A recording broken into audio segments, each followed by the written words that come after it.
Good morning friends.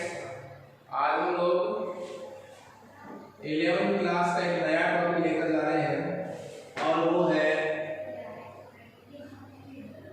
तत्वों के electronic विन्यास लिखना। ये आपने 9th और 10th में पढ़ा होगा, हम उसको रिवाइज कर रहे हैं। तत्वों के इलेक्ट्रॉनिक विन्यास लिखना, और इलेक्ट्रॉनिक विन्यास लिखने के लिए आवश्यक बातों में एक तो हमें उस तत्व का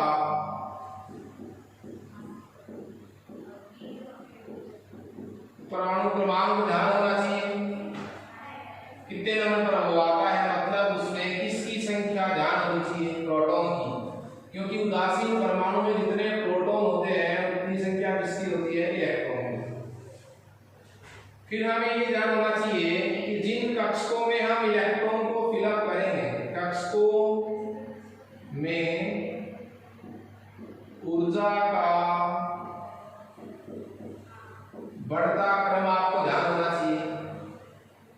कुछ लिमिट्स होती हैं कक्षक में अधिकतम इलेक्ट्रॉन की संख्या।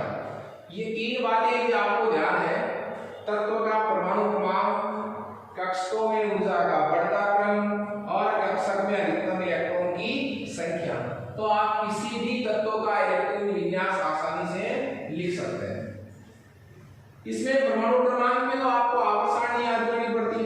सबसे जो इम्पोर्टेंट इसमें टॉपिक है वो ये है कि हमें कक्षकों में ऊर्जा का क्रम याद रखना है, क्योंकि कक्षकों में इलेक्ट्रॉन का वितरण ऊर्जा के बढ़ते क्रम में किया जाता है। जिस कक्षक की ऊर्जा जितनी कम होती है उसमें इलेक्ट्रॉन पहले आता है, जिस कक्षक की ऊर्जा अधिक होती है उसमें इलेक्ट्रॉन बाद में आता है।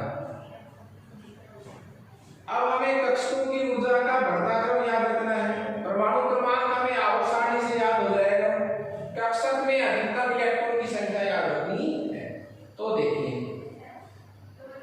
आपसे कोई ये कहे कि तत्वों के इलेक्ट्रॉनिक विन्यास की डेफिनेशन क्या होगी, किसी तत्व के परमाणु में उपस्थित इलेक्ट्रॉन का कक्षकों में वितरण। कक्षक सबसे नीचे है, सबसे बड़े कोष, उसके अंदर उपकोष और फिर उनके अंदर क्या हो गए, कक्षक। तो किसी तत्व के परमाणु में उपस्थित इलेक्ट्रॉन का कक्षकों में वितरण क्या कहलाएगा, उस तत्व का इलेक्ट्रॉनिक विन्यास। हमें सबसे पहले जो महत्वपूर्ण बात याद रखनी है वो है कक्षकों में ऊर्जा का बढ़ता क्रम। तो देखिए, आप इसका एक सरल सा तरीका बता सकते हैं जिससे आपको ऊर्जा के बढ़ते क्रम में कोई कंफ्यूजन नहीं होगा। देखिए, पहले कोष में ये 1 का मतलब क्या हुआ, पहला कोष। पहले कोष में एक उपकोष होता है S, तो 1s। दूसरे कोष में S उपकोष भी होता है और P उपकोष भी होता है, तो 2s और 2p। जो तीसरा कोष होता है उसमें S उपकोष भी होता है, P उपकोष भी होता है और D उपकोष भी होता है। जो चौथा कोष है उसमें S उपकोष भी होता है, 4s, 4p, 4d, 4f। जो पांचवा कोष होता है 5s, 5p, 5b, 5f। 6 की बात करें तो 6s, 6p,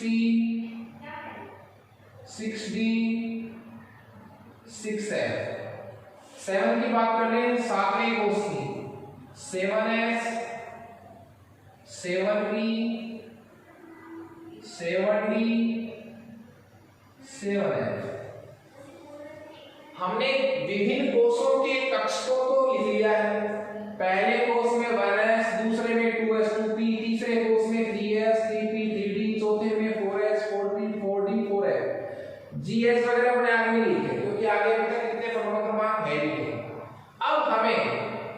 कक्षकों का तो ध्यान हो गया, इनकी ऊर्जा का बढ़ता क्रम। तो ऊर्जा का बढ़ता क्रम देखिए, जिसकी ऊर्जा सबसे कम उसमें इलेक्ट्रॉन पहले आता है। तो देखिए आप इसका तरीका देखिए, सबसे कम ऊर्जा किसकी, 1s की।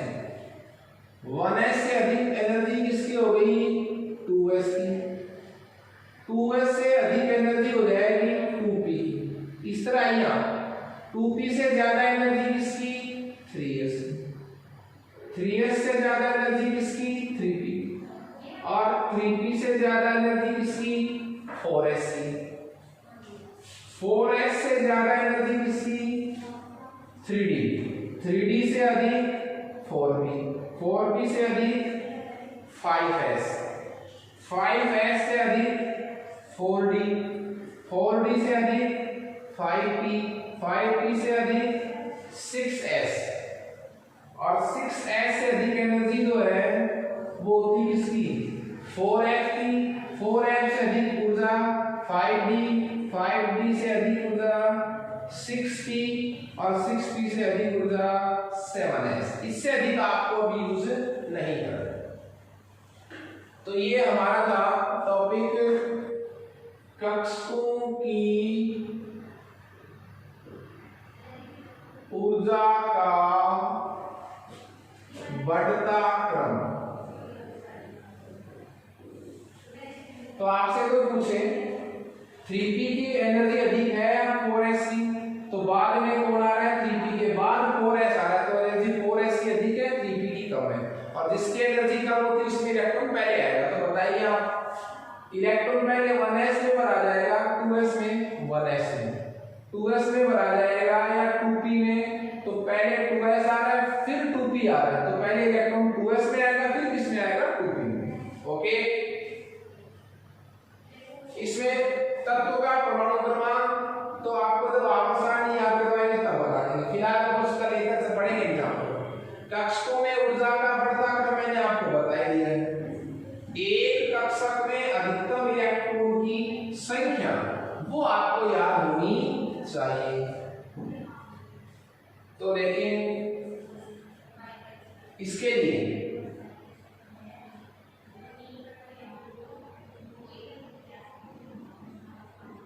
उपकोष का प्रकार,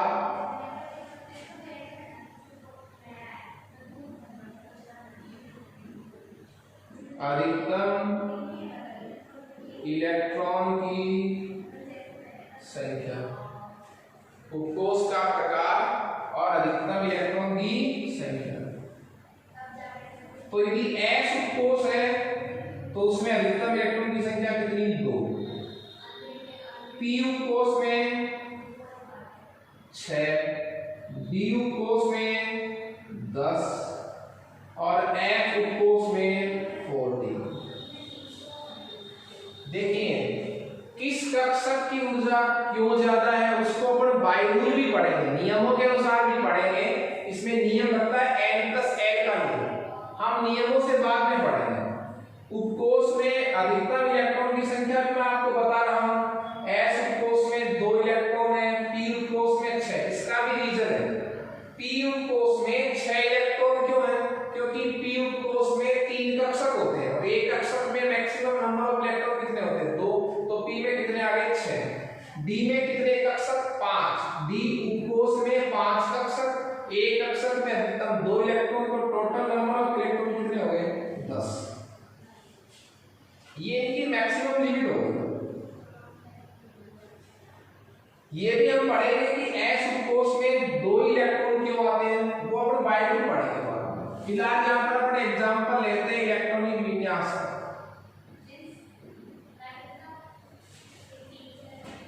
विन्यास थ्योरम सबसे पहले सबसे सरल तत्व हाइड्रोजन। हाइड्रोजन परमाणु क्रमांक 1। हाइड्रोजन के लिए Z की वैल्यू कितनी है, 1। मतलब इसमें कितने इलेक्ट्रॉन हैं, 1 इलेक्ट्रॉन है। तो शुरू कीजिए आप वहां से, 1s में आएगा पहले इलेक्ट्रॉन, 1s।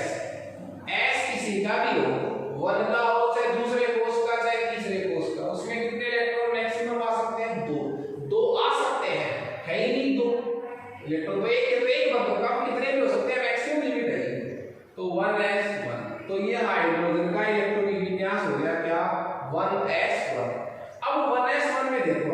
ये जो 1 है ये किसको इंडिकेट कर रहा है? ये इंडिकेट कर रहा है कोस को, ऑर्बिट को। S जो है ये रिप्रेजेंट कर रहा है उपकोष को, जिसको मैं कह सकता हूं सब ऑर्बिट। ठीक है, और यहां ऊपर जो नंबर लिख रखे हैं ये किसकी संख्या बता रहा है? इलेक्ट्रॉन की संख्या। जो आगे नंबर लिखा हुआ है ये कोष की संख्या को व्यक्त करता है, जो प्रतीक S है वो कोष को बता रहा है, और जो ऊपर नंबर लिखा है वो इलेक्ट्रॉन की संख्या को व्यक्त कर रहा है। ये सबसे सरल एग्जांपल था। इसके जस्ट बाद हमारा एग्जांपल होगा कार्बन। कार्बन P ब्लॉक का तत्व है, परमाणु क्रमांक 6। परमाणु क्रमांक 6 का मतलब क्या हुआ? परमाणु क्रमांक 6 का मतलब हुआ इसमें 6 प्रोटॉन है, और किसी उदासीन परमाणु में जितने प्रोटॉन होते हैं उतने क्या होते हैं? इलेक्ट्रॉन। तो कार्बन में कितने इलेक्ट्रॉन हो गए? 6। परमाणु क्रमांक इसका कितना हो गया? 6। इसका मतलब इसमें कितने इलेक्ट्रॉन है? साहब 6 इलेक्ट्रॉन है इसमें। हमें 6 इलेक्ट्रॉन को फिलअप करना है इसके अंदर। तो देखिए शुरू से यहां से लीजिए 1s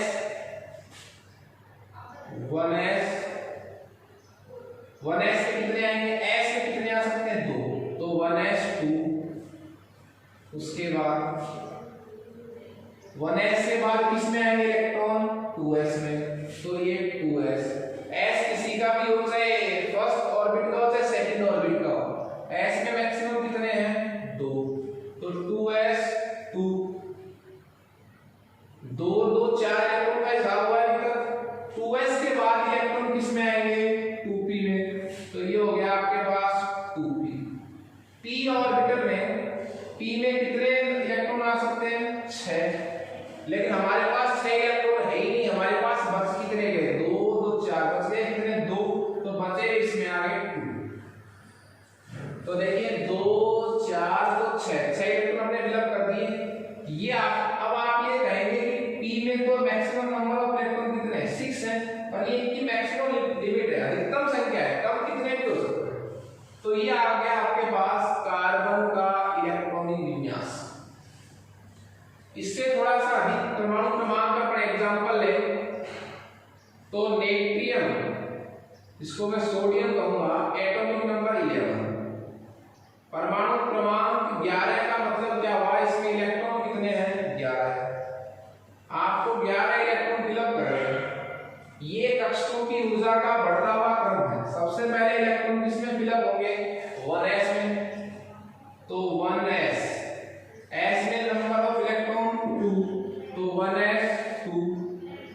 फिर 1s के बाद किसमें? 2s में।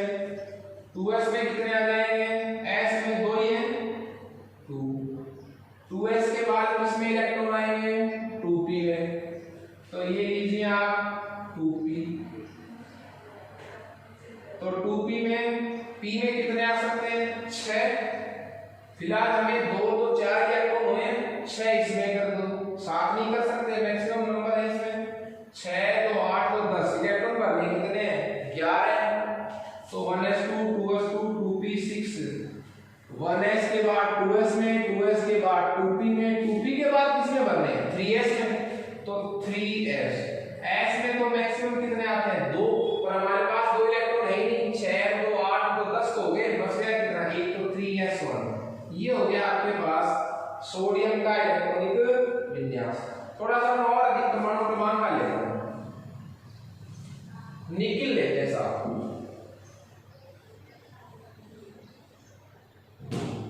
निकिल परमाणु क्रमांक 28। परमाणु क्रमांक को किससे डिनोट करते हैं? Z से। 28 इलेक्ट्रॉन भर रहे हैं साहब आप। शुरू कीजिए आप यहां से 1s से। देखिए 1s में कितने? s में कितने? 2। तो 1s2। 1s के बाद किसमें इलेक्ट्रॉन आएंगे? 2s में। s में कितने? 2। 2s2। 2s के बाद किसमें आएंगे इलेक्ट्रॉन? 2p में। तो ये 2p। p में कितने आ सकते हैं? इलेक्ट्रॉन भरने कितने 28, तो 6 2 8 तो 10 में 2p के बाद किसमें आते हैं 3s में, तो ये 3s s के कितने 2 तो 3s2, ये नंबर ऑफ इलेक्ट्रॉन है। 3s के बाद किसमें आते हैं 3p, तो 3p p में कितने आते हैं 6 तो 3p6। इलेक्ट्रॉन देखिए पहले कितने हो गए 2 2 4 10 2 12 6 18। 3p के बाद किसमें आते हैं इलेक्ट्रॉन 4s में, 3p के बाद किसमें आ रहे हैं 4s में, 4s में s में कितने 2 तो लीजिए 2।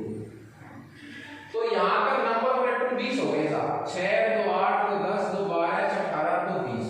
4s के बाद किसमें जा रहे हैं 3d में, तो 4s2 के बाद 3d, d में कितने इलेक्ट्रॉन आ सकते हैं, ये आ सकते हैं 10, d में कितने इलेक्ट्रॉन आ सकते हैं 10, और d में 10 इलेक्ट्रॉन आ सकते हैं। तो हमारे पास 10 बचे नहीं, हमारे पास इलेक्ट्रॉन यहाँ तक कितने हो गए देखो 10 2 12 6 18 2 20, इलेक्ट्रॉन कितने भरने हैं 8 इलेक्ट्रॉन भरने हैं, तो यहाँ कितने हो जाएंगे 3d8।